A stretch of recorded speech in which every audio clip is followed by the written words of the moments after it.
So we're going to continue our discussion of flexible budgets and standard costs by talking about what we mean by a standard cost system.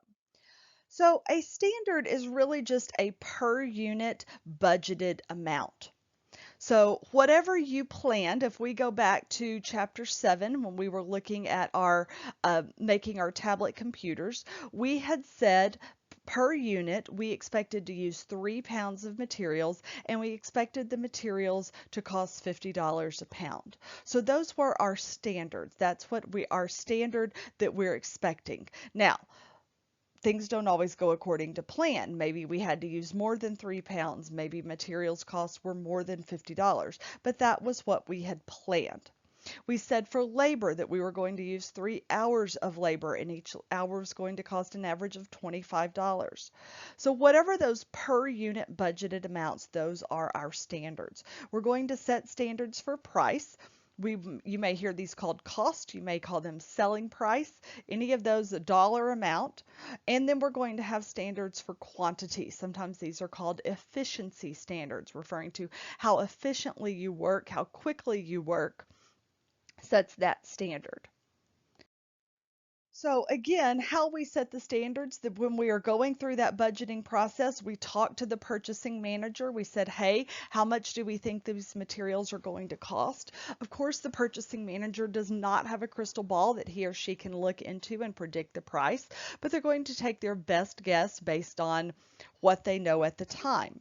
Then we're going to go to the production manager and we're going to say, hey, tell us how much materials does it really take to make one unit, to make one box of crayons or one tablet computer. And they're going to tell us what the standard is. When we go to labor, we're going to again go that production manager. How much time, hands-on labor does it take? We're going to talk to HR and say, what's our average cost that we're paying and what are we expecting to pay next year? If we're an industry in a state that's highly unionized, what's your best guess of what's the union going to do? We're looking at our political environment. Is minimum wage going to change? What are we planning to do? It's not an exact science, but it's our best guess. So these standards help us when we are preparing the master budget. The master budget is based off of the standards. They help us set target levels of performance. So for example, if we say, hey, this should take 3 hours, if we start noticing it's taking more than 3 hours, then, that's our clue that, hey, as a production manager, I need to get a handle on things. Maybe people are taking too many bathroom breaks or too many smoke breaks and they're not working efficiently. Okay, so it sets these levels of performance. It identifies our performance standards. We use these when we create our cost of goods sold budget back in chapter 7, which we then use to set our selling prices. We use these so that we know when we debit cost of goods sold, how much do we need to debit for? So we already know that data. We don't have to constantly recalculate it. We already have that data. So as we get into variance analysis, there are a couple of different methods that you can use to calculate these variances that we're going to do in the next video. Now, your book is going to teach you how to use the formula method. You can certainly choose to use the formula method. I will tell you, my piece of advice is I've been teaching this class for a very, very, very, very, very long time, decades. And when students try to use the formulas, about half the time they screw them up. Okay, so I learned a long time ago that it was best to teach students to use this chart method. And 9 times out of 10, when you use the chart method, you get it correct versus the formula method when we don't. I don't really know why the formula method is so problematic. The formulas are not terribly complicated. I mean, you look at them, you're like, that's not hard, I can do that. But somehow we screw it up. But when we do the chart method, we don't. So I'm going to teach you the chart method. So this is the chart that you want to use.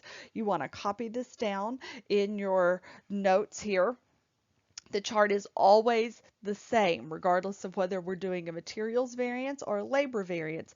The chart is always the same.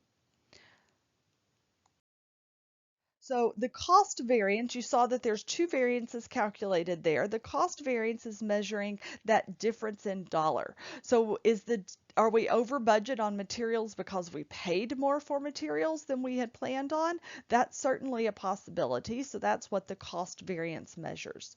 The efficiency variance or the quantity variance is measuring, is it because we used more materials than we had planned on?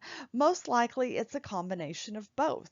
We may have used more materials and they cost more. So this breaks it down, and how much of this was because it cost more and how much of this was because we used more materials than we had planned on. So going back to that chart that we looked at in the first video, we can see that this flexible budget variance is where we are taking and breaking down into these cost and efficiency components. So we're going to take that 13,000 of materials and break it down into its cost portion and its quantity or efficiency portion. We're going to take that 10,400 of labor variance and break it down into its cost portion or its efficiency portion.